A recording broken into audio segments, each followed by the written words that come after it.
Engranando Marcha. Tu programa de motor en UPV Radio. Presentado y dirigido por Luismi Carmona. Muy buenas a todos, bienvenidos a Engranando Marcha, bienvenidos otra semana más a vuestro espacio de motor aquí en UPV Radio. Hoy tenemos un programa especial de 1 hora de duración en el cual tendremos a Joan Villadelprat, donde charlaremos y debatiremos con él sobre la actualidad de la Fórmula 1, sobre los distintos cambios que han habido en la última época y también hablaremos de su interesante trayectoria profesional. Así que ya saben, pisen embrague, engranen en marcha porque arrancamos. Estás escuchando Engranando Marcha, el programa del motor en UPV Radio.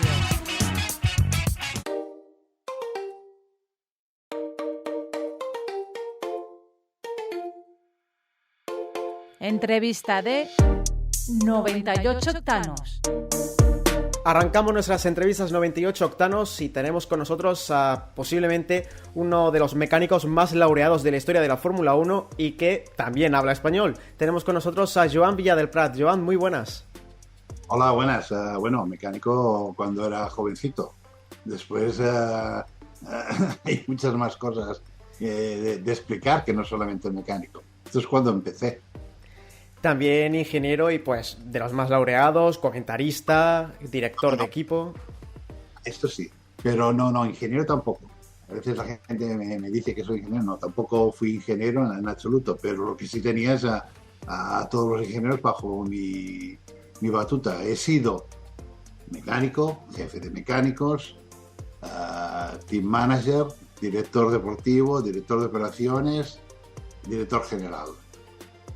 Básicamente, todos los pasos para ser el team principal que llegué a ser en su momento. He sido accionista también. O sea, en este sentido, he pasado todos los niveles.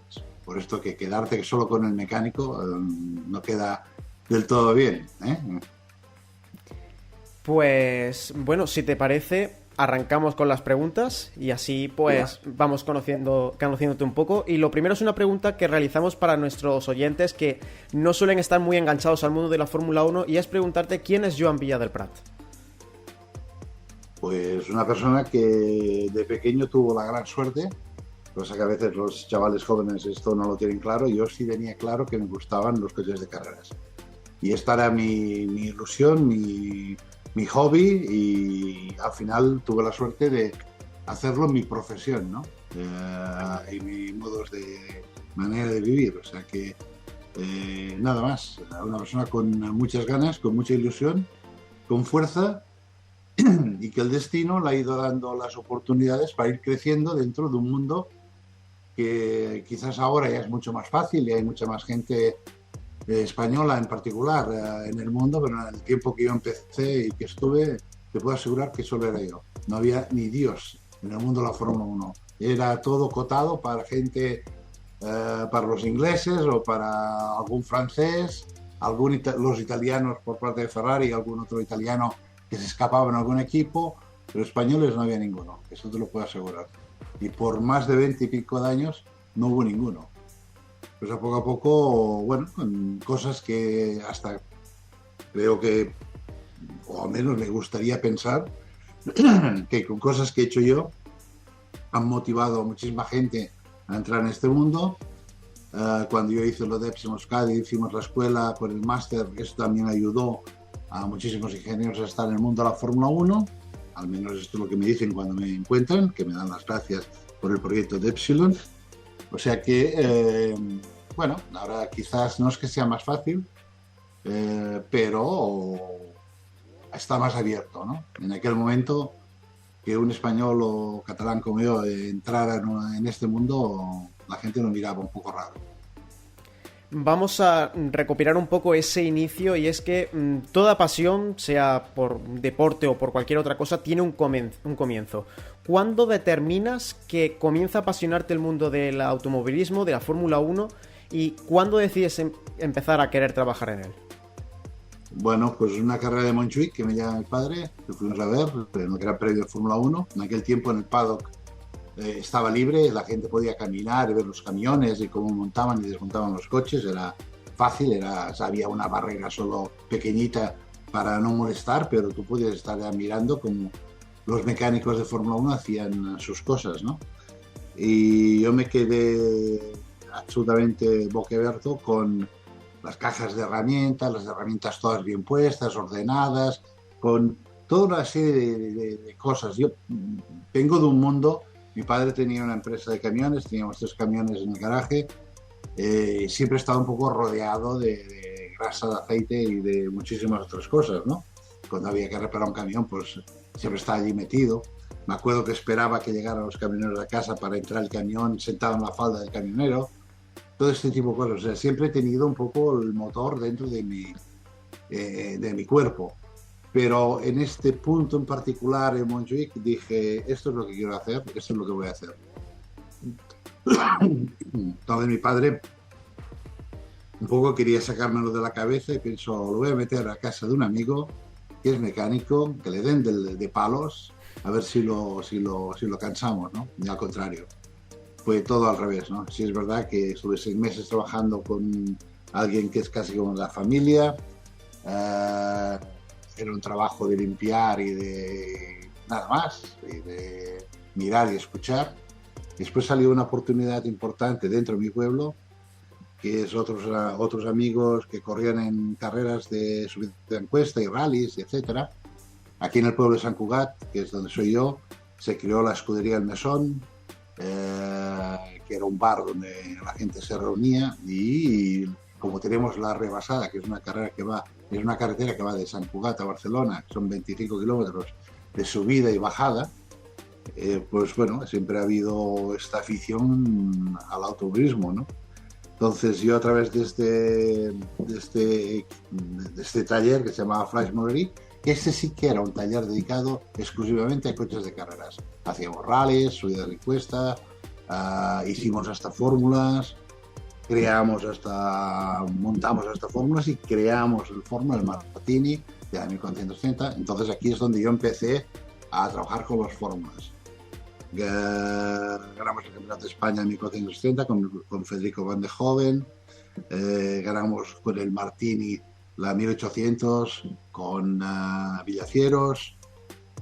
En aquel tiempo habían 3 coches, Villacieros, Jodar y Villota. Los 3 corrían con un Martini hecho de Flash Moretti, que era un chasis de Tico Martini, que nos dio la licencia para poderlo hacer en Sant Cugat, ¿no? Y era un chasis tubular, etcétera, etcétera. De allí yo encontré un piloto francés que quiso hacer el campeonato de Europa de Super Renault y yo me fui con él.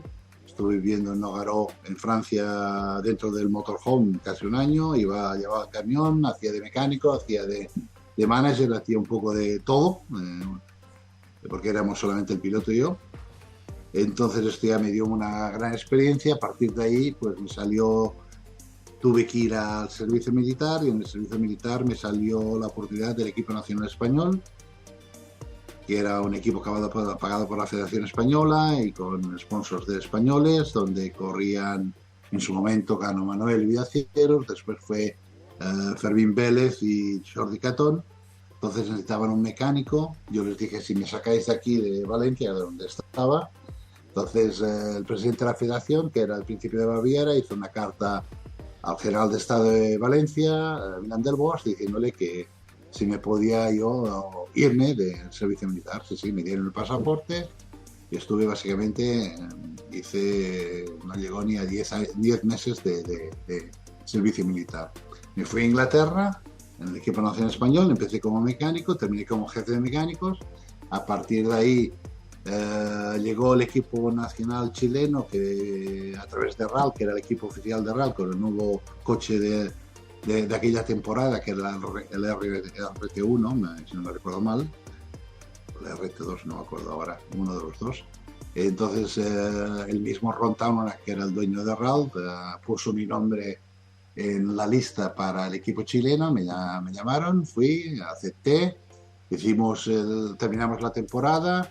Después hicimos la pretemporada en Sudamérica, que hacemos Chile, Uruguay, Argentina y Brasil, una temporada que se llamaba, que se hacía en invierno.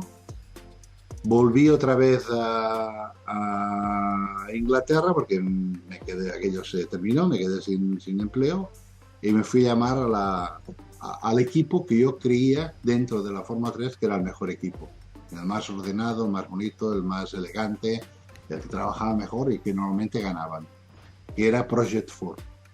Y en este sitio de Project 4 había un dueño que se llamaba Ron Dennis. Y como todos conoceréis, Ron Dennis después fue el dueño de McLaren hasta los últimos tiempos, ¿no? Entonces, allí yo empecé a trabajar en Fórmula 2 con Chico Serra. Hacíamos también los Pro Cars, que eran los coches de BMW que corrían antes de la Fórmula 1, los M1. Ganamos el campeonato con Lauda y con Stuck, o con Lammers, no me acuerdo, uno de los dos, porque teníamos Lammers, cada carrera teníamos un piloto. Ganamos varias carreras y ganamos el campeonato. Entonces faltaban, no sé si eran 6 o 7 carreras. Allí hacíamos Fórmula 3, Fórmula 2 y los Pro Cars. Y encima estábamos diseñando un Fórmula 1, el primer chasis de fibra de carbono que se hacía en el piso superior, ¿no? Entonces éramos como 50 personas trabajando en todos los proyectos. Y Ron te metía donde él creía que podías ayudar en cada proyecto. Entonces empecé en Fórmula 2, hicimos los Pro Cars y al final faltaban 7 carreras para el campeonato de Fórmula 3. El sponsor mayor era Marlboro, era Stefan Johansson, llevaba un March, no se comía un rosco.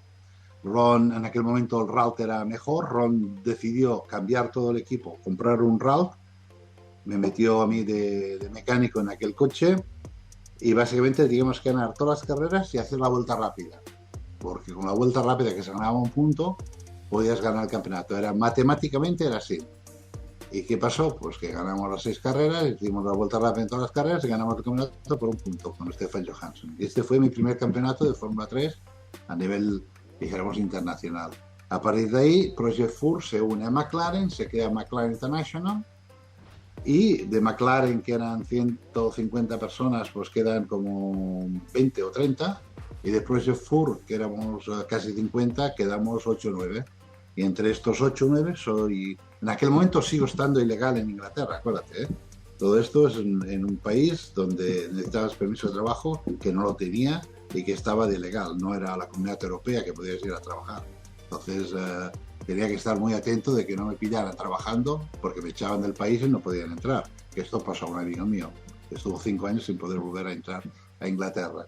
Bueno, yo le dije a Ron la situación, él me intentó ayudar y al final, pues a través de papeleo, hizo unas cartas y unos documentos al Home Office pidiendo que yo dijo que yo era un experto en fibra de carbón, que esto sería el futuro, que con mi trabajo pues se abrirían departamentos con mucha más gente, etcétera. Se inventó una bola tremenda para que me hicieran el sello, me hicieron el sello en Inglaterra y gracias a Ron pues me pude quedar en Inglaterra y cuando se unieron las dos yo formé parte de este grupo que éramos 40, 45 que fueron los iniciadores de McLaren International, ¿no?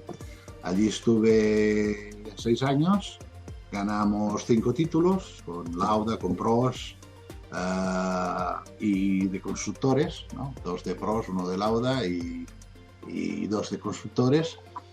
Después me ofrecieron ser jefe de mecánicos de Ferrari, me fui en aquel tiempo yo trabajaba en el túnel de viento inicialmente, hacía los modelos, era el encargado del túnel de viento y del modelo. Después quería ir a las carreras otra vez porque lo añoraba, entonces le pedí a Ron de ir a las carreras y me puso de número 1 en el TICAR. El TICAR era el coche de pruebas, era el coche que hacía más kilómetros porque básicamente los pilotos decían el domingo por la mañana qué coche cogían, si era el muleto o era su coche de carreras. El muleto salió 9 veces en carrera y ganó 9 carreras, o sea que fue 100% reliability. Prost, para sacarlo del coche, se cabreaba con Ron porque obviamente el motor mejor de carreras lo metían en el coche de carreras y después resulta que él hacía la vuelta en el warm-up y decía no, quiero montarme en el muleto. estoy más cómodo en el muleto, y salía con el muleto ganaba. Entonces esto creó hasta problemas. Bueno, total, que estuve 6 años allí, se me ofreció la oportunidad de ir a Ferrari como jefe de mecánicos de Ferrari. Fui el primer jefe de los mecánicos de Ferrari de la historia de Ferrari que no era italiano.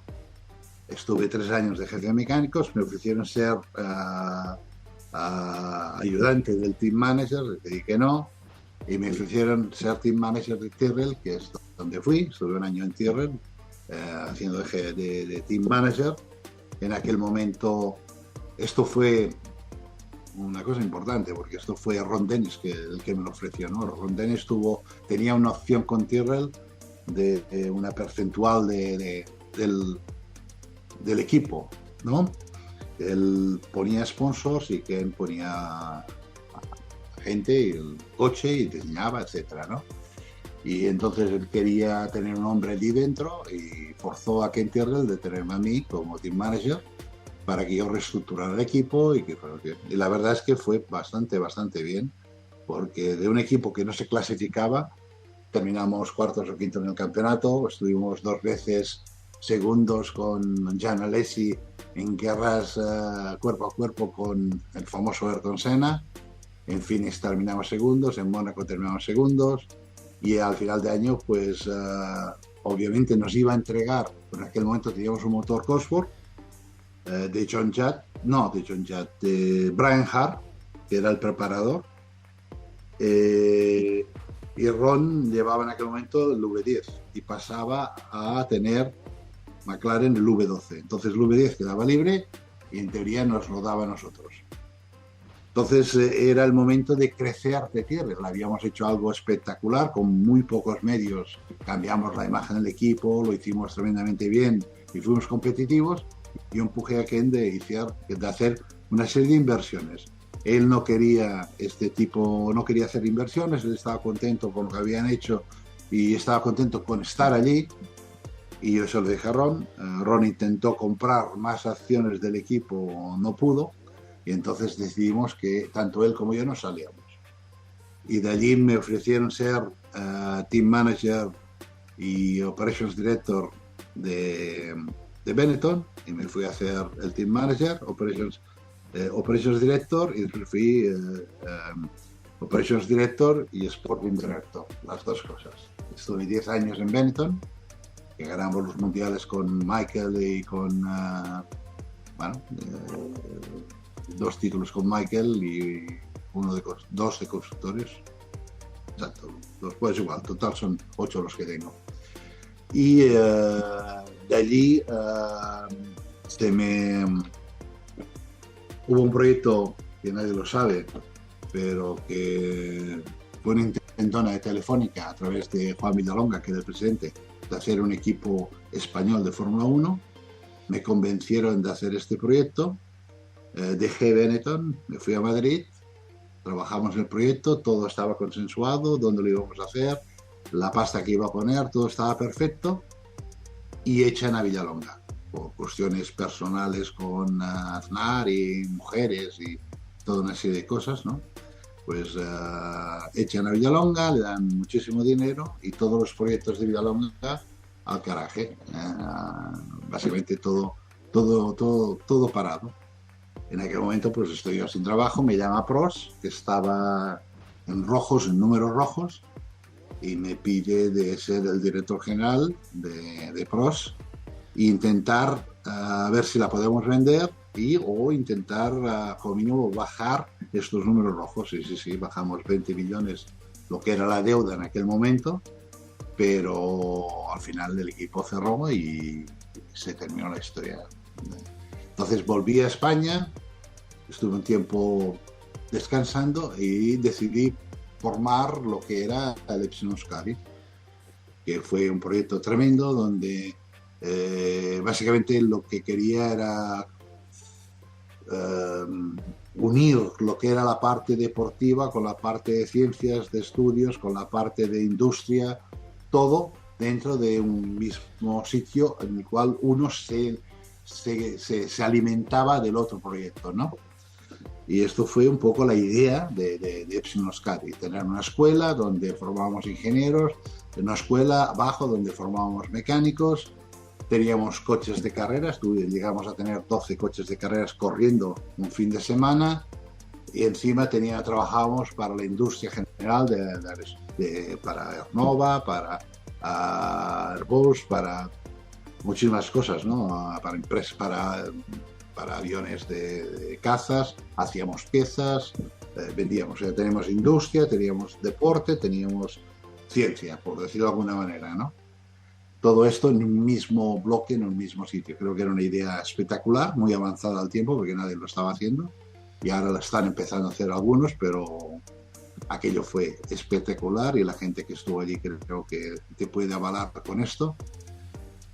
Tuvimos la suerte de estar 10 años. Ganamos 11 títulos internacionales o más, o 12.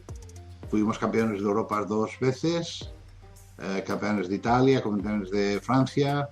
Ganamos las World Series con Robert Kubica, que fue una apuesta mía particular. Hicimos el primer coche de Le Mans de la historia de nuestro país, con 2 coches. Corrimos Le Mans, que ahora hay uno de los coches que está preparado y que está en Inglaterra. ¿Qué más te puedo decir? Bueno, 10 años que pasamos a más de 300 alumnos. De esos 300 alumnos, pues muchísimos de estos están ahora en Fórmula 1. Y muchísima gente de Epsilon ha pasado a Fórmula 1.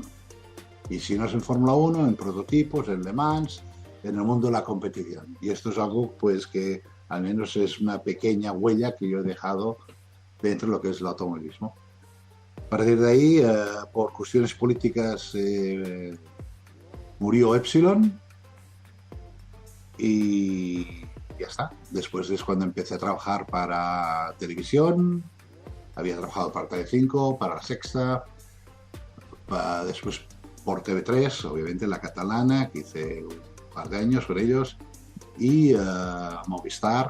Fue el inicio de Movistar, el nuevo proyecto. Tenemos 3 años con Merlos y María Serrat, que creo que fue espectacular, porque estábamos en medio del paddock sentados y pasaba la gente y podías coger el micrófono y pasarle, y sea Mansell, sea Prost, sea quien sea, ¿no?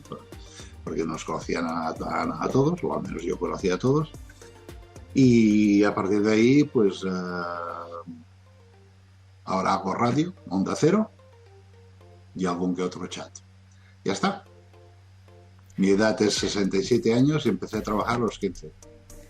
Pues la verdad es que hay un currículum y son casi 50 años del mundo del mundo del motor, y más de 40 en Fórmula 1. Se dice pronto. Sí, de pronto. Pues si te parece, vamos a entrar un poco en lo que es el mundo de la Fórmula 1, porque para muchos es un sueño poder trabajar en la Fórmula 1. ¿En qué momento te diste cuenta de que estabas formando parte de la categoría reina del motor y dijiste, esto es algo grande lo que puedo estar haciendo? Yo no me puse a trabajar en el mundo de la competición pensando en la Fórmula 1. A mí me gustaban los coches, me gustaban las carreras. Entonces yo fui aprendiendo, hice 1430, 1600, Fórmula Renault Europa, Fórmula 3, Fórmula 2, Procars, ¿entiendes? Sí. Todas las categorías hasta llegar, por suerte, pude entrar en Fórmula 1, y dentro de Fórmula 1 estuve en 5 equipos. Y encima después, cuando dejé, hice Le Mans, que era una cosa que tenía en el corazón, que quería hacerlo. Hice mi propio coche en Le Mans. O sea que no es una cuestión de a los 15 años quería estar en Fórmula 1, sino a los 15 años quería tener una caja de herramientas como la que tenía aquel chico, quería trabajar con coches de carreras, no quería tener la grasa que tenía en mi casa en el taller de los camiones, quería trabajar limpio, esto era una obsesión mía, ordenado, y a partir de ahí las puertas se van abriendo y tú vas creciendo, y al final pues llegas a Fórmula 1. Y bueno, no te das cuenta porque trabajas tanto y estás tan, primero, como que era el único, segundo, todos ingleses y yo allí, pues oye, era complicado y tenías que trabajar mucho más de los demás, ¿no? Porque nadie te da nada gratis, pero si encima eres una persona que en teoría tu sangre no viene del mundo anglosajón, ¿no? Daba la sensación, o en aquel momento daba la sensación, de que para estar en Fórmula 1 tenías que ser inglés, como mínimo, ¿no? Los españoles a jugar con los toros y la paella, déjate estar, ¿no? Y los Manuel que trabajaban en los hoteles de camareros, pero que llegase donde llegué, dentro del mundo de la Fórmula 1, en los países que yo he vivido 30 y pico de años en Inglaterra. Mis hijos nacieron en Inglaterra, o sea, llegar donde llegué yo es complicado. Y de hecho hay muy poca gente que lo ha hecho, por no decir casi nadie, ¿no? Y en este país seguro que nadie. Quería preguntarte ahora sobre los equipos, porque como has comentado antes, ahora las cosas son, vuelvo a repetir, primero que están más abiertos los equipos a tener gente latina o gente hispana. En aquel tiempo no estaban. Ahora sí están. Ahora hay ingenieros buenos que han ido demostrando dentro de los equipos que les han dado las oportunidades. Esto va creando un grupo de decir, joder, estos chavales que vienen de España vienen preparados, ¿no? Yo tengo mi hija ahora mismo, he trabajado 2 años en Alpine, es ingeniera, hizo un máster en Cranfield, bueno, hizo ingeniería aquí, un máster en Inglaterra, pidió trabajo en Alpine y estuvo 2 años trabajando y ahora está en Suiza con el proyecto nuevo de Audi de Fórmula 1, o sea, en Sauber, por decirlo de alguna manera, ¿no? O sea que y es mi hija, o sea que ella no ha pasado por lo que he pasado yo, ni mucho menos, pero ella ha estudiado muchísimo más que yo, esto sí, ¿no? Pero ahora quizás hay más aceptación de tener a alguien de fuera, ¿no? Sobre todo si es barato al inicio y después tú te vas labrando tu camino dentro de la empresa o cambiando de empresa para ir creciendo hasta llegar donde quieras llegar, ¿no? En aquel tiempo no había esto, en aquel tiempo era por narices, por cojones. Cuando fui a ver a Ron Dennis para trabajar en el equipo de Fórmula 3, tuve que ir 11 veces y la 11ª vez que fui digo, joder, trabajo sin cobrarte. Y yo no, en aquel momento el inglés mío era horrible, por no decir cero. Entonces yo la noche me hacía las preguntas, me hacía las respuestas para intentar no quedar mal con Ron Dennis. Bueno, al final entendí que el problema mío era el de la imagen, ¿no? Que llevaba el pelo largo, eran los 70, llevaba el pelo como los hippies, ¿no? Y él dijo que esto no entraba, mi imagen no entraba entre su equipo. Digo, joder, espera un momento, entendí esto, gracias a Dios, me fui al barbero 20 minutos, volví pelado y me dice, mañana empiezas. Pero bueno, 11 veces llamando a la puerta, ven mañana, no, ahora no puedo, no sé qué, tal, la hostia. Viviendo en aquel momento, me quedé sin pasta, vivía dentro del coche, 3 meses, durmiendo el invierno dentro de un coche, iba a las mañanas a lavarme a la piscina nacional, la piscina municipal, me hacía un baño para hacer un poco de deporte, volvía al coche y a esperar, llamar y ver que alguien te diera de comer. Al final encontré un restaurante, limpiaba platos, me daban de comer, encontré un amigo que tenía una habitación arriba, la compartió conmigo, y yo esperando entrar dentro de Project Four. Entré en Project Four y bueno, todas las cosas, a partir de aquel momento, todo empezó a caminar un poco con más sentido. Y aquello me llevó a la Fórmula 1. Bueno, tuve la gran suerte, y si no hubiera tenido esta suerte, pues me hubiera ido a otra puerta a llamar, porque ya en aquel momento sí quería, sí estaba convencido algún día sería mecánico de Fórmula 1, que era un poco mi ilusión. Pero una vez aciertas con ser mecánico de Fórmula 1, la siguiente ilusión es ser el jefe, porque ves que puedes hacerlo mejor que el que te está mandando.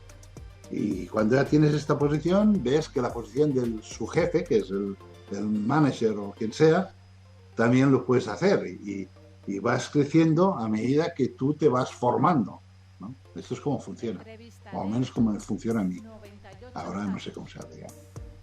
Hablando de los equipos, has estado en equipos muy renombrados. Hemos hablado de Benetton, McLaren, de Prost. Ferrari también. Tyrrell. Y quería preguntarte sobre gente que ha trabajado en ese equipo, gente con la que has trabajado. Vamos a irnos a escasos minutos atrás. ¿Cómo era trabajar con Ron Dennis? Bueno, quizás yo se lo debo casi todo. Para mí ha sido Mi hermano mayor me ha ayudado en el permiso de trabajo, me ha ayudado cuando estaba en Ferrari, y yo he sido un hombre suyo toda mi vida y he aprendido de él en cómo ordenar, cómo la estructura, cómo hacer las cosas, el método de trabajo, la limpieza, el orden, toda una serie de cosas que creo que no solamente me las ha enseñado a mí, no, se las ha enseñado a toda la Fórmula 1, porque cuando el mejor en el paddock, el mejor motorhome era el de McLaren, el orden era el mejor, y todos fueron aprendiendo de Ron, y ahora hoy en día todo el mundo es de cojones, ¿no? Pero en aquel tiempo Ron marcaba la diferencia. Y Aquí le debo todo a él y lo quiero como un hermano, y creo que él me quiere a mí como un hermano, porque yo le creció lo enano, ¿no? Yo fui creciendo con él y un día nos hablábamos de tú a tú y yo le gané un campeonato a él. O sea, la relación es muy divertida, ¿no? Porque yo fui un alumno aventajado, por decirlo de alguna manera, ¿no? ¿Y sigues en contacto con él? Sí. ¿Así alguna felicitación por Navidad o algo más? Y si hay alguna cosa, algún problema, alguna historia, lo tengo siempre, no lo molesto, porque él tiene ahora otras cosas que hacer, pero estoy seguro que lo llamo ahora y me coge el teléfono. Y vamos a pasar con el ámbito pilotos, porque has trabajado con uno de los pilotos más laureados de la historia, con Michael Schumacher. ¿Cómo era trabajar con el Kaiser? He trabajado con 9 campeones del mundo. O sea, he trabajado con Michael, he trabajado con Mansell, he trabajado con Prost, he trabajado con Lauda, he trabajado con Piquet, he trabajado con Rosberg, papá. ¿Quién más? He trabajado con Fernando, el equipo de Fórmula 3000 se lo monté yo. He trabajado con Senna a los principios, cuando estaba en McLaren llevaba mi coche, hizo las pruebas de Silverstone en mi coche. No sé, de pilotos han pasado infinidad de pilotos, pero como mínimo 8 o 9 campeones del mundo sí, pero muchísimos más, han pasado más de 50 o 60 pilotos. ¿Y cómo fue trabajar con...? Berger, Fisichella, Bulls, sí. Te podría hacer Alboreto, te puedo hacer una lista de aquellas enormes de los pilotos que han pasado, ¿no? Claro, tantos años al final en el mundo de la Fórmula 1, pues tienen eso. Has trabajado con muchísimos pilotos, tanto campeones como no campeones, pero un largo expediente. Y de los que han crecido, ¿no? Como Robert Kubica, que le di yo la oportunidad con mi coche en el World Series de ganar el Campeonato del Mundo, de hacer unas pruebas de Renault, como Brendan Hartley, que fue campeón de Europa conmigo y después ganó las 24 horas de Le Mans, lo ha ganado 2 o 3 veces con Toyota. Fue unos pilotos que ganó el Campeonato de Europa con nosotros, con Malsecki, bueno, hay infinidad de pequeños y de los grandes. He tenido la posibilidad de ayudar a crecer gente, y encima también he tenido la suerte de que he aprendido de muchísima gente de los de arriba, ¿no? ¿Y trabajar con Michael, cómo fue? Porque dicen que es complicado a veces. ¿Crees que eso es verdad? No, como de trabajar no. Quizás es complicado con la prensa o con algo que a él no le gusta, pero él era un entusiasmo del motor y del trabajo y del equipo, y el equipo era su familia, entonces no era complicado, lo que era exigente. Él se exigía a sí mismo y automáticamente tú tenías que exigirte a ti mismo. O sea, te tenías que dar lo mejor de ti y ser mejor que el resto, porque él era mejor que el resto, ¿entiendes? Sí. Esto lo hace el piloto cuando es bueno, ¿no? Que crea un entorno que toda la gente allí, aparte de creer en él, se creen en ellos mismos y crecen con él, ¿no? Y yo crecí, he ido más veces a París a discutir las reclamaciones de Michael que otras cosas, porque tenía que inventarme lo impensable, ¿no? Defender lo indefendible con Michael. O sea, que aprendí un huevo a cómo luchar con todas las penalidades y con todas las discusiones que teníamos con los comisarios. O sea, que tenía que aprender, tenía que saber muy bien el reglamento y cómo hacerlo. O sea, que sí que aprendí muchísimo con Michael, ya te lo puedo asegurar. Y la reacción era muy buena, porque, vuelvo a repetir, Michael era un hombre de casa, un hombre de equipo. Quizás no le gustaba la prensa, no le gustaba salir, los sponsors esto odiaba, tener que hablar de cosas que no... Pero cuando estaba en el equipo, era uno más del equipo. A la hora de disfrutar y de jugar y de ganar y de ir a celebrarlo, era casi peor que el mecánico más bestia, ¿no? O sea, era jugar fuerte y trabajar tremendamente duro. Y esto era un poco la Fórmula 1 en su tiempo, ¿eh? Piensa que en aquellos principios, a finales de los 70, que es cuando entré yo, tenías que, a veces hacías una pieza, la hacías tú con aluminio, ibas al torno, lo modificabas, tal, la trabajabas y la ponías en el coche, la montabas y, o sea, tenías que saber soldar, rectificar, tornear, todo, ¿eh? Hoy en día hemos hecho, y yo he sido uno de los principales de hacer departamentos que cada cosa hace una cosa, ¿no? Y el tío que hace el cambio no tiene nada que ver con el que hace el chasis, o el que hace la suspensión delantera no tiene nada que ver con la suspensión trasera, entonces, o el que hace las piezas no tiene nada que ver con el que las monta. O sea, en aquel tiempo tú hacías las piezas, las montabas y hacías lo que tenías que hacer, ¿no? Todo, lo hacías todo básicamente. Pasemos a hablar ahora de esa última etapa que tuviste en Fórmula 1 con Prost GP. ¿Qué sentiste cuando supiste que Alain Prost confiaba en ti para llevar su equipo? Bueno, yo sabía lo que era Alain, lo conocía muy bien, habíamos ganado el título juntos, había mucho respeto, la posición sabía cuál era, que era intentar minimizar los daños, porque había una deuda bastante grande. Intentamos hacer lo posible para que el coche fuera competitivo, con Alesi, con Frentzen, bueno, hasta Pedro estuvo a punto de entrar. Bueno, la verdad es que hicimos el trabajo que podíamos hacer, pero sabíamos que las cosas iban de mal en peor, ¿no? Y Alain no estaba dispuesto a perder dinero, y entonces básicamente entramos con auditores, ¿no? Con lo que se llama el Chapter 11. Pero lo sabíamos que esto ya es lo que iba a pasar. Estuve 1 año y medio, más o menos, casi 2 años, allí, ¿no? Intentando salvar el equipo, pero venían compradores, venía gente que estaban interesada, el mismo Diniz, pero Alain no quería venderlo. Al final, como que la empresa estaba a nombre de otra empresa y él no perdía nada. Y aunque entraran los auditores, al final se iba a quedar con todo el edificio, con todo a través de otras cosas, porque él hizo sus chanchulos para no perder absolutamente ni un euro, al contrario, de ganar bastante dinero. Le salió más a cuenta cerrarla que casi venderla. Y cuando esto fue evidente es cuando yo me cabré con él. Y entonces al final, bueno, se cerró y ya está. Y quizás la relación ya no es tan buena como la que teníamos al inicio, ¿no? Porque yo sí estaba allí para salvarlo y él estaba para cerrarlo, que era muy diferente. Claro, hubo ahí un choque de... Yo era consciente de que habían 200 y pico de personas, 200 y pico familias que se habían movido de Magny-Cours a París, donde en Magny-Cours tenía una casa con jardín y que vivían de puta madre. En París estaban viviendo en un apartamento porque los precios son totalmente desorbitados, ¿no?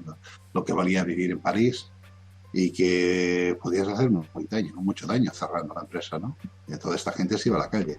Y un francés no es tan fácil que se vaya a Inglaterra como hice yo. Eran gente que básicamente habían nacido y habían trabajado en Ligier, en Magny-Cours, y que vivían allí, ¿no? Con la familia, los hijos, padres, madres, abuelos, todos vivían cerca, uno de casa acerca del otro, ¿no? Estos se hacen el gran paso de irse a París a vivir, y entonces el otro básicamente solo pensaba en sí mismo. Y esto a mí no me gustó en absoluto. Pero bueno, al final las cosas son como son, ¿no? Sabía que estaba mal, la intención era intentarlo vender, pero al final vi que tampoco tenía ganas de venderlo, lo que tenía ganas de cerrarlo, porque así ganaba más dinero que vendiéndolo.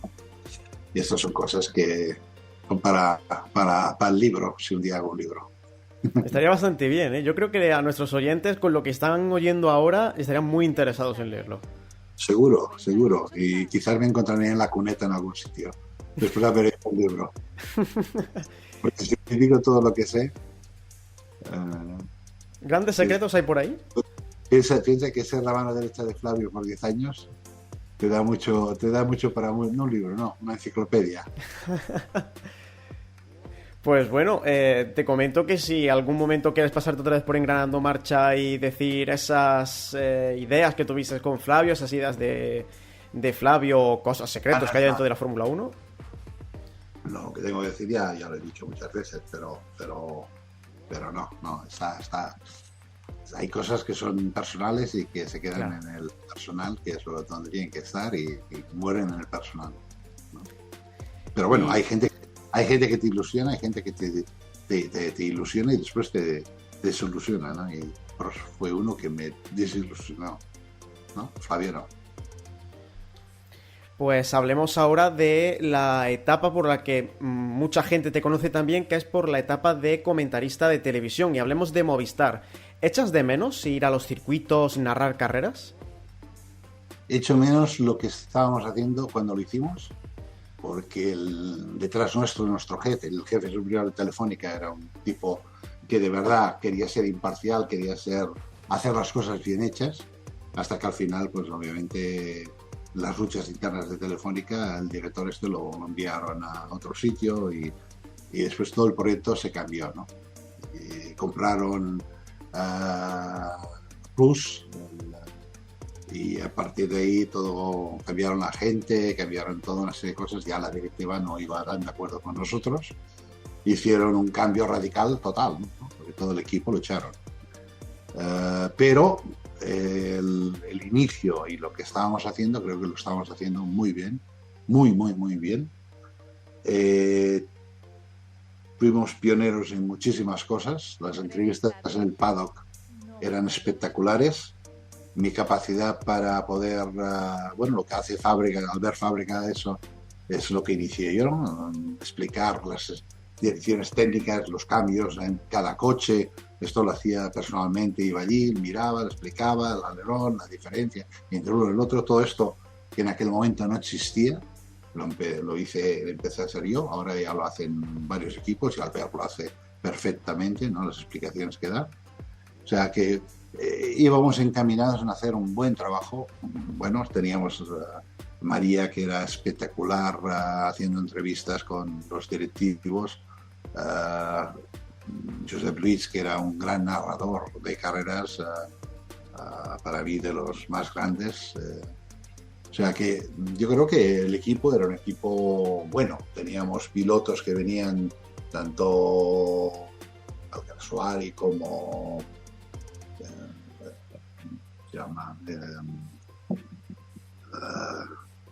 Mary, había estado Roberto muchas veces. Teníamos pilotos que podían, o sea, había los puntos de vista de un piloto, de una persona como yo, que había sido desde mecánico hasta director general, que tienes que ver las cosas diferentes de las que ve un piloto, ¿no? Porque tienes que pensar en que es una empresa, que eres el responsable de toda la gente de aquella empresa, que es una cosa muy diferente a la que tiene un piloto, que lo único que le interesa es ser más rápido que su compañero de equipo, nada más, es lo único que le importa. Si se mueren todos de hambre, da lo mismo. En cambio, yo no tengo que dar de comer a todos, ¿no? O sea, estos dos puntos de vista son importantes cuando intentas explicar lo que es la Fórmula 1, y creo que lo hacíamos, no soy yo para juzgar, ¿no? Pero los comentarios que he sentido siempre es que lo hacíamos muy bien. Lástima que se troncó todo esto y bueno, llegaron Lobato y los demás. ¿Y con el equipo con el que trabajaste en Movistar, te sigues hablando? ¿Sigues llevándote con ellos? Sí, tanto que sí. Vamos a comer y a cenar todos, a veces, muchas veces. 2 o 3 veces al año, 4 veces al año. Con José Luis hemos hecho chats, y hemos hecho postcards, hacíamos el café del paddock por 2 o 3 años con María y con José Luis y yo. O sea que sí, seguimos trabajando y seguimos haciendo cosas.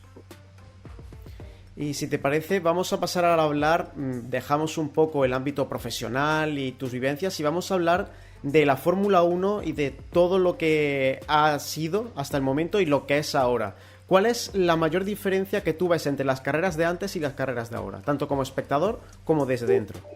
Bueno, vamos a ver, sí, el antes es donde empiezas, porque hay muchos antes, ¿no?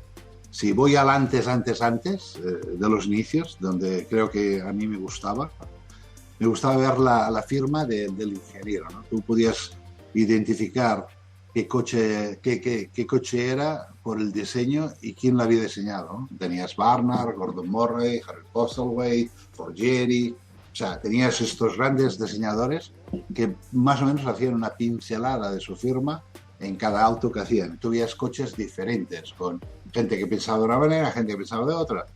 El reglamento ahora es tan estricto, tan compacto, que básicamente los coches casi todos, si tú los pintaras de negro, difícilmente identificarías a uno o al otro.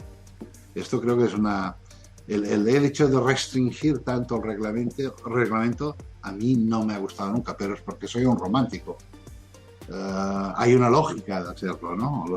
Los coches, la tecnología avanza muchísimo, los coches van muy rápidos, los circuitos no se amoldan tan rápidamente a la velocidad de los coches. Entonces, lo que no puedes hacer es tener un circo romano, no quieres tener accidentes mortales, etcétera, ¿no? Y por esto pues hay que restringir a veces la tecnología. Pero yo soy de pensar y de pensamiento y de corazón libre, ¿no? O sea, la Fórmula 1 es el mayor espectáculo del mundo y tendría que ser lo mayor que pudieras hacer, ¿no? Claro. Saca todos los caballos que quieras, mete lo que sea, suspensión activa, yo soy de todo, ¿no? Las 4 ruedas que giran, todo. A mí la tecnología me encanta, ¿no? Yo soy tirando más a esto, ¿no? A la locura de un momento determinado de los finales de los 80, y los inicios de los 90, ¿no? Hasta que hubo muertes y a partir de ahí hubo restricciones y que son lógicas y que tienen su sentido. Pero es mucho más lógico trabajar para la seguridad, que es lo que se ha hecho. Hoy en día hay una gran seguridad dentro de un coche de Fórmula 1. En los inicios, antes del coche de fibra de carbón de John Barnard, o sea, la seguridad cero, ¿entiendes? Chasis de aluminio de Honecon y punto y pelota, te dabas un bofetón y todo quedaba como un acordeón. Ahora tienes una célula donde el piloto está dentro y tú puedes darte vueltas de campanas, puedes dar incidentes brutales como el de Kubica, como el de en Bahrein, que se quemó el coche, ¿no? Y ves que el piloto sale del coche y esto es brutal, ¿no? Y esto es gracias a la tecnología, gracias a la implementación de una serie de regulaciones de impactos para el chasis, el morro, desaceleración, etcétera, etcétera, cosa que esto no existía antes, ¿no? Esto empezó a existir en el año 94. Con la muerte de Senna fue un detonante muy importante. Empezó antes, empezó en los 80 con el chasis de fibra de carbón. Pero esto ya salvó muchas vidas. Y esto fue el gran invento de Barnard, que es quizás uno de los ingenieros menos reconocidos y para mí el mejor ingeniero de la historia. O sea, Adrian Newey, olvídate. Adrian Newey es un gran aerógrafo. Barnard era un hombre que hacía el cambio, hacía el chasis, hacía todo. Inventó el chasis de fibra de carbón, los frenos de carbón, inventó las barras de torsión, inventó la caja automática. Todo esto son inventos de Barnard. Y la gente habla de Colin Chapman en su momento o Adrian Newey. Hostia, entre los dos hay un tío que es el monstruo que hoy en día todo el mundo chupa de lo que él ha hecho. Y solo está reconocido por la gente que sabe. Pero por el mundo exterior, John Barnard, tú dices a un amigo tuyo, ¿quién es John Barnard? Y te dirán, ¿quién es? El tío que ganó la Indy con Penske, con el coche, con el Pennzoil, en amarillo perfecto, Indianápolis, tío que ha ganado Fórmula 1 por todos los años. O sea, y su huella está hoy en día patente, más patente que nunca, porque básicamente no hay nada en el coche que él no haya diseñado o haya iniciado el proyecto. O sea, los muelles que antiguamente llevaban amortiguador y muelle, y él puso barras de torsión, fue el primero. O sea, el cambio fue el primero. O sea, los frenos de carbón fue el primero. El chasis de carbón fue el primero. O sea, estos, y aún hoy en día es todo igual. Más moderno, mejores materiales, diseños diferentes, pero el concepto es el mismo, ¿no? Para mí es el hombre que he aprendido más, que es el hombre que quizás, porque he trabajado con él en Ferrari, he trabajado con él en McLaren. O sea, bueno, para mí es un genio auténtico de la historia del automovilismo. Y en los libros seguramente será, si hay un buen escritor, lo tendrán así, ¿no? Uno que sepa de verdad, lo tendrán así. Y del automovilismo de tu época, de cuando estuviste trabajando, ¿qué es lo que echas de menos? ¿Qué es algo que pienses y digas, siento nostalgia de que esto no esté ahora mismo ya todavía? A ver, yo tengo nostalgia de la Fórmula 1. A mí me encanta el ruido, el trabajo, todo, pero todo tiene su tiempo, ¿no? Yo tengo ya una edad que bueno, desde tener una mujer italiana, vivir en Inglaterra, tener 2 hijos ingleses, y básicamente empezar a conocerlos cuando llego a España y se termina la Fórmula 1, porque no los conocía, porque me pasaba 300 y pico días fuera de casa. O sea, hay momentos en la vida que uno tiene que tomar, decir, bueno, cálmate y relájate. Y en Fórmula 1 no puedes estar ni calmado ni relajado.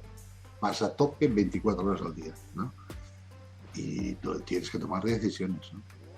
Yo he tenido ofertas después de Epsilon de volver a la Fórmula 1 en posiciones correctas y he decidido no, ya está. Mi época o mi huella ya está hecha. Ya, lo que tenía que hacer ya lo he hecho. Entonces, pero me dices, ganas, joder, las mismas que cuando era joven.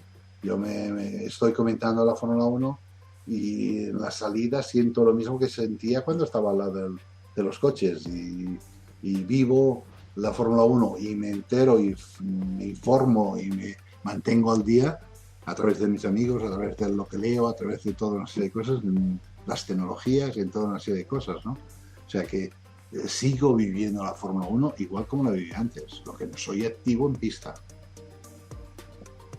Esta es la diferencia. Y hablemos un poco, esto ya es algo un poco más personal, ¿cuál consideras que ha sido la mejor década de Fórmula 1 hasta la fecha? No, todas. No, esto es una chorrada.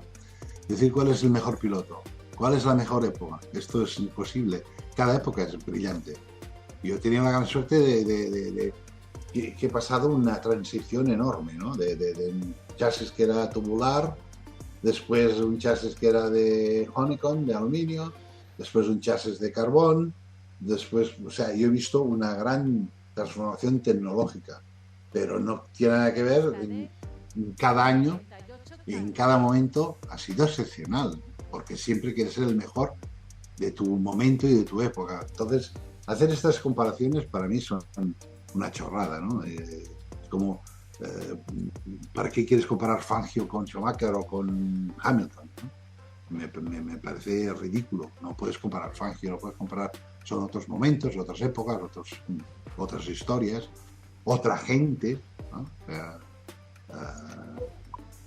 Yo mismo soy diferente de aquel momento. Otra cosa es que lo tengas bajo la mente, tengas toda tu experiencia y tus cosas. No aún hago de mecánico en casa, ¿no? Cuando se rompe algo estoy ahí con mi caja de herramientas a arreglarlo, ¿no? O sea que aún sigo teniendo la mentalidad de mecánica de cómo funcionan las cosas y el por qué, ¿no? ¿Qué es lo que te enseña y que me enseñó Barnard, ¿no? No solamente reparar una cosa, sino el por qué se ha roto y cómo podemos evitar que se vuelva a romper, ¿no? Estas son el prevenir la rotura. Esto es la gran clave de un buen mecánico de Fórmula 1. Y te vas a dormir y piensas y a veces estás soñando y dices, joder, hay algo que no te suena bien. Y a la mañana siguiente te vas al coche y vas a mirar allí y dices, hostia, esto no iba bien, ¿no? Es como lo vives tan fuerte y tan, que es como tú y el coche sois una sola cosa, ¿no? Lo más bonito de un mecánico Es cuando el coche llega, ha ganado o ha perdido, pero sacas la tapa de motor y todo, está todo limpio, impecable, no se ha roto nada, brillante, ¿no? Como lo has dejado tú lúcido. Entonces dices, hostia, el trabajo está bien hecho. Cuando entra y está lleno de aceite o de mierda, o se ha roto algo, o ha perdido, pero encima has ganado, y hostia, qué suerte he tenido, porque esto... Entonces el trabajo no está bien hecho, ¿no? Pero el trabajo bien hecho es cuando está todo impecable. Y si ganas, pues aún más. Hablemos ahora de Liberty Media. ¿Qué opinas de los cambios que se están introduciendo en la Fórmula 1, haciéndolo incluso más americana, la presentación que tuvimos en el Gran Premio de Miami? ¿Qué opinas de los cambios? Bueno, a mí me parece bien. Lo que está buscando Liberty Media es más dinero. La gente se queja, los equipos se quejan de que no tienen dinero suficiente. Bien, la Fórmula tiene que ser como una franquicia de la NBA. Es un poco la idea de Liberty Media, que todos los equipos tengan dinero suficiente para poder estar en Fórmula 1 sin necesidad de sponsors. Que los sponsors sean un added, ¿no? un plus. Para hacer esto necesitas hacer show. Y hoy en día pues la gente quiere shows. Y ellos están buscando formas y maneras de hacer show. Están incrementando el número de carreras, que me parece correcto. Piensa que la NBA juegan, y se sabe. ¿Entiendes? Cada semana tienes partidos o 2 partidos cada semana. Tienes el público en la tele enganchado, pagando, etcétera. Esto es lo que buscan, es hacer caja. Pero esta caja no es que sea solo para ellos, es para los equipos, ¿no? Y creo que esto es importante, no se había hecho nunca, por esto vieron muchos en mi vida. Yo he visto muchísimos equipos entrar, cerrar. O sea, ¿cuántos equipos han desaparecido de Fórmula 1? Bueno, con el método que están utilizando Liberty, esto no va a pasar. Hoy en día hay 10 equipos sólidos y esos equipos, cada día el valor va creciendo, ¿no? Porque esto es como la bolsa. Más tiempo estás, más tiempo. Y hacer el mayor espectáculo del mundo. Con show, con cohetes, con hostias. ¿Lo quieren hacer así? Bien. Lo importante es que no se pierda la integridad de lo que es el Fórmula 1, ¿no? Que no se pierdan estos circuitos importantes de piloto, como puede ser Spa, como puede ser Japón. Hay circuitos que son especiales, ¿no? Que no vengan sustituidos por circuitos mediocres, planos, sin gracia, ¿no? O sea, si la integridad de la Fórmula 1 se mantiene, todo lo demás, bueno, están pagados para hacer shows. Al final, los pilotos y los equipos, hasta los team managers hoy en día, hacen de show, ¿no? Hemos visto el año pasado, o hace 2 años, todo el Toto Wolff con Christian Horner en televisión discutiendo. O sea, todo esto forma parte del show para que tú te quedes allí embobado y pagues lo que tengas que pagar, sea Netflix, sea quien sea, porque al final esto va a repercutir a ellos. O sea, entiendo dónde va Liberty Media, entiendo dónde va, hacer un negocio mucho más grande, y lo ha hecho, porque si Bernie hizo un monstruo y creó la Fórmula 1 y fue un monstruo, bueno, Liberty Media tiene que hacer un paso superior a esto, ¿no? Entonces, utilizar las redes, jugar, la carrera del sábado, bueno, joder, si tú pagas un precio, pues si tienes viernes, sábado, domingo y tienes acción, pues es mejor que la acción de ver coches que no sabes si salen o no salen, si llueve no salen porque llueve, porque no quieren arriesgar, ¿no? Aquí tienes acción cada día. O sea, hay cosas que a mí me gustan y las entiendo. Ya te digo, soy mucho más crítico en las restricciones con el coche, ¿no? En esto soy muy crítico. El no tener pruebas. ¿Cómo puedes hacer un campeonato sin alenarte? O sea, es acojonante. Nadie de la NBA se le pasa por la cabeza que los jugadores no pueden entrenar en casa suya o tirar a cesta, ¿no? ¿Es que a nadie se le pasa esto?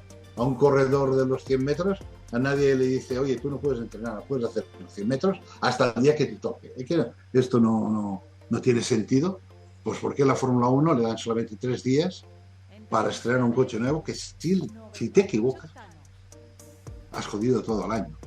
Y si jodes todo el año, estás metiendo en peligro la continuidad de 500, 600 personas o familias. Esto para mí es una estupidez, ¿no? Yo tendría el T-Car, el tercer coche, lo tendría en el garaje, rompe, sale una salida, una hostia, una primera vuelta, entras, coges el otro coche. O sea, importante es que el show siga. Y por el coste de tener un tercer coche no es demasiado. Yo tendría más pruebas, ¿vale? Que cada uno probara doble. Tienes, por decir, 20 días de pruebas, ¿vale? Y ves a probar donde salen los cojones. Es tu problema. Pagas el circuito como se hacía antes. Pagas el circuito, entrenas y ya está. Esto es lo que yo hago. Entonces evitaríamos, o sea, como un piloto que viene de la Fórmula 2, qué oportunidades tiene de tener el tiempo suficiente en el coche para adaptarse y para hacer. Si no le dan ni tiempo. ¿Entiendes? Todo este tipo de cosas, porque hay que pensar en el futuro, hay que pensar no solamente en lo que hay, sino en lo que viene. Queremos muchos Michael Schumachers, muchos Hamiltons, muchos Sennas, muchos y esto no sale de la nada, ¿no? Hay que darles oportunidades, ¿no? Yo obligaría a los equipos a un día a entrenar el equipo, el piloto de pruebas hace un día, sea por la mañana o lo que sea, pero cada gran premio que se ponga al mismo nivel o en el mismo sitio, con el mismo coche, con los pilotos del equipo, ¿no? Esto es bonito al menos, ¿no? O sea, hay cosas que yo cambiaría, en este sentido. Pero lo que es la filosofía de Liberty me parece correcto, porque lo que necesitas es dinero.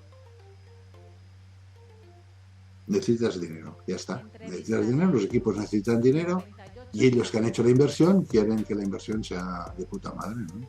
Y si en aquel momento se estaban moviendo 4 o 5 mil millones, pues ahora se están moviendo 6. Y un día se moverán 10 o 15, ¿no? Y esto es lo que, al fin y al cabo, es un negocio. Para Liberty es un negocio. Para los equipos es otra historia, ¿vale? Pero para Liberty es un negocio. Y hay que entender que un jefe tiene que ganar dinero. Si el jefe gana dinero, tú también ganarás más dinero. Es la ley de la vida, por desgracia. No hay que ir a joder al que gana más dinero, no. Hay que hacer que el que gana más dinero gane más dinero para que te lo dé. Es diferente, ¿no?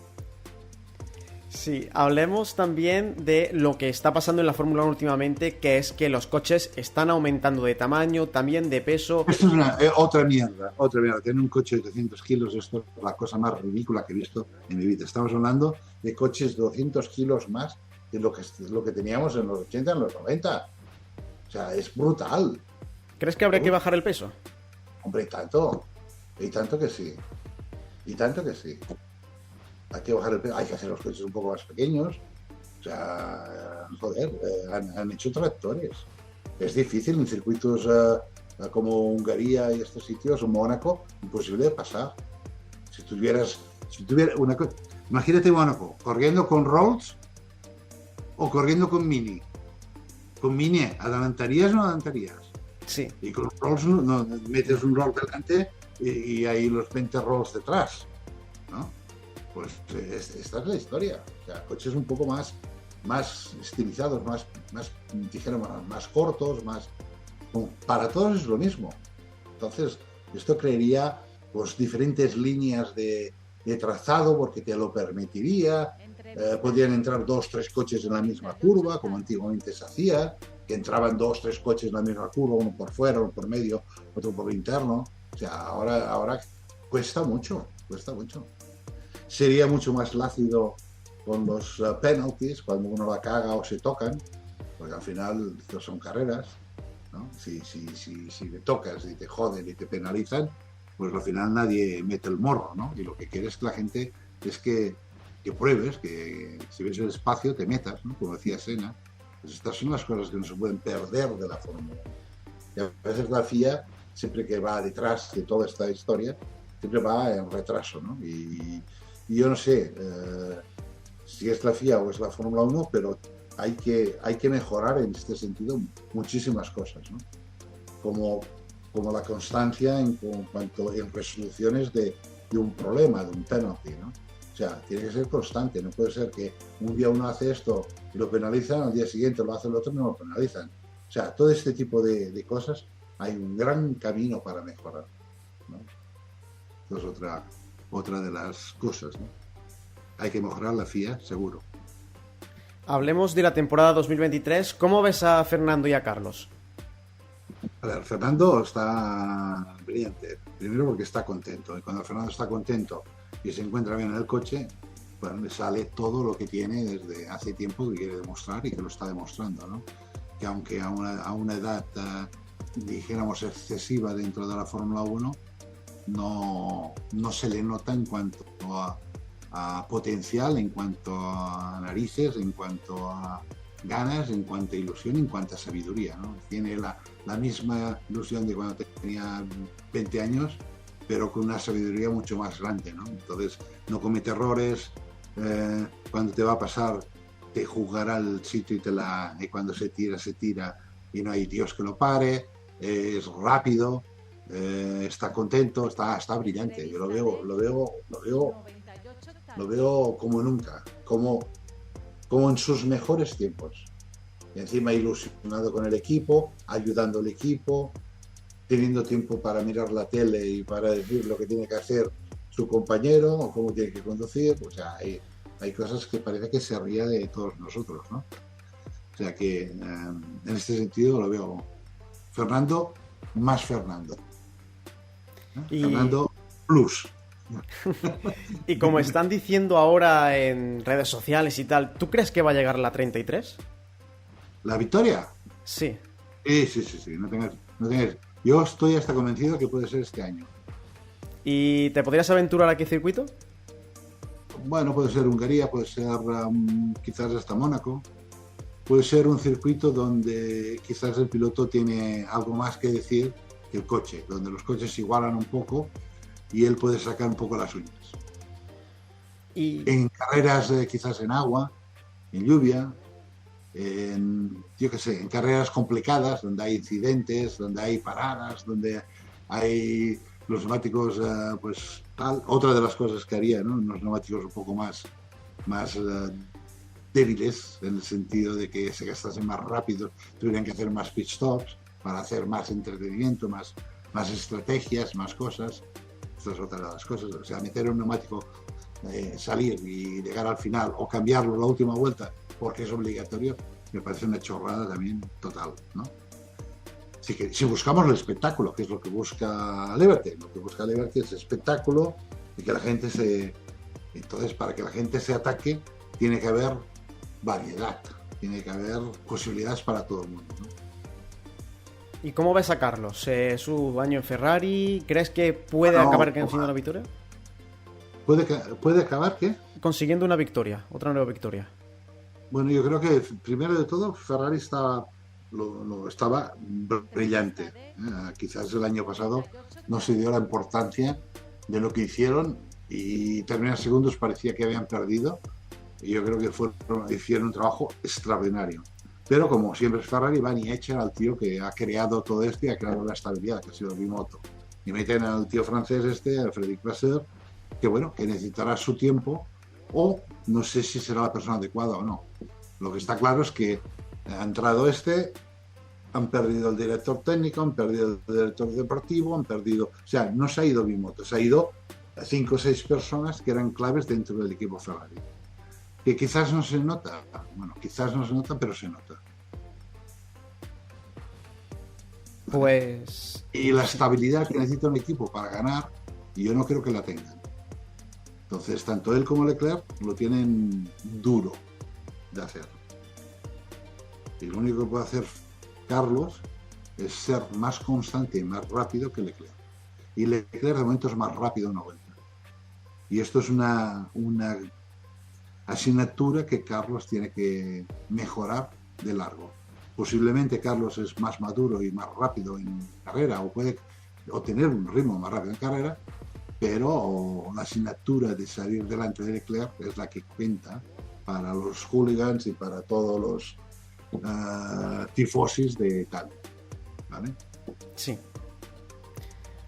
Pues vamos a encarar ya el final de la entrevista y vamos a hacer una pequeña sección que nos gusta hacer, que son una serie de preguntas relámpago, ¿vale? Es decir, nosotros te lanzamos unas preguntas y lo primero que se venga a la cabeza nos lo dices. Vale. Pues piloto campeón de Fórmula 1 en esta temporada 2023. Max. Equipo campeón. Red Bull. Piloto y equipo favorito actual. Max y Red Bull. ¿Y históricos? ¿Históricos qué quiere decir? Piloto y equipo favorito histórico. Histórico. Sí. Entrevista de Hostia. 98 octanos.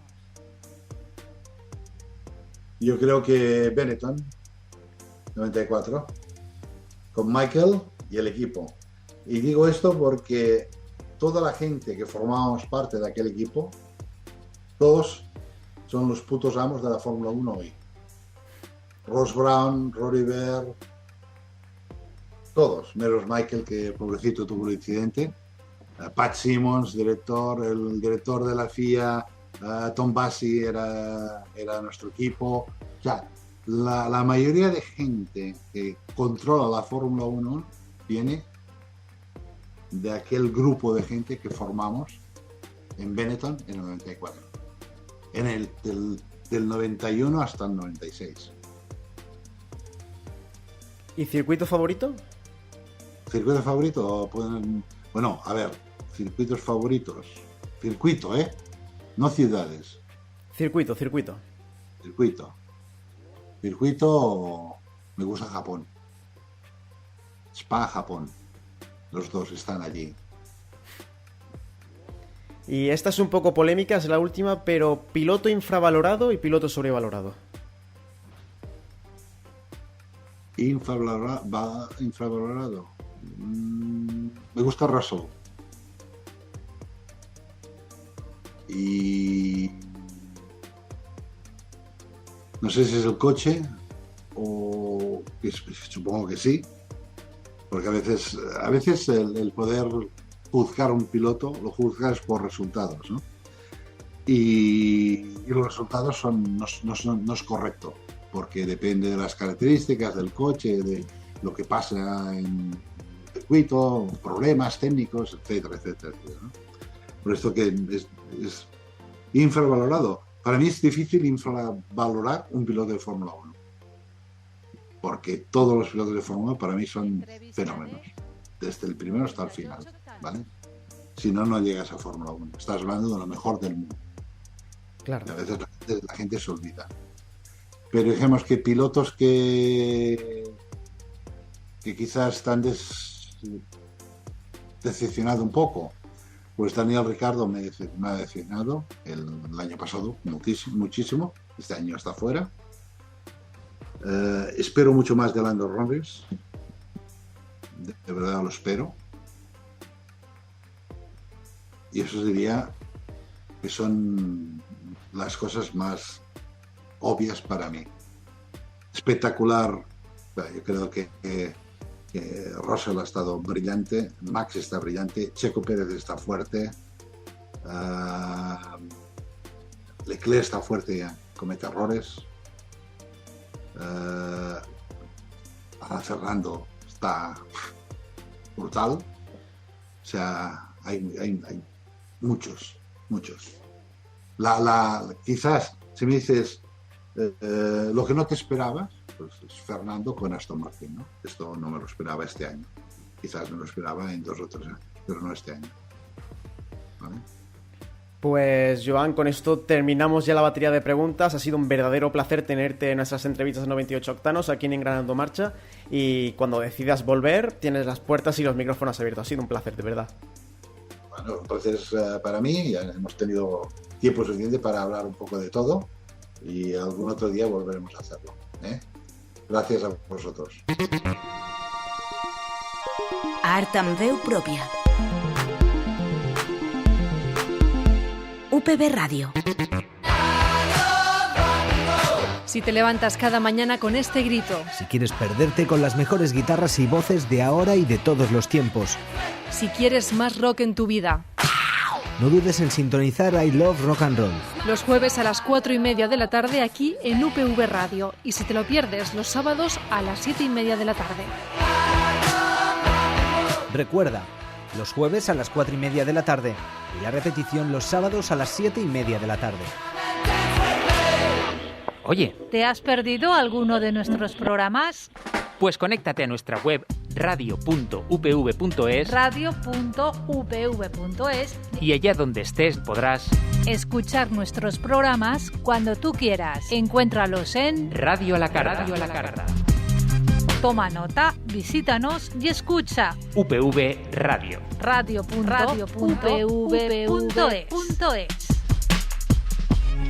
Sigue engranando marcha. Alinea la dirección y prepara para arrancar en UPV Radio.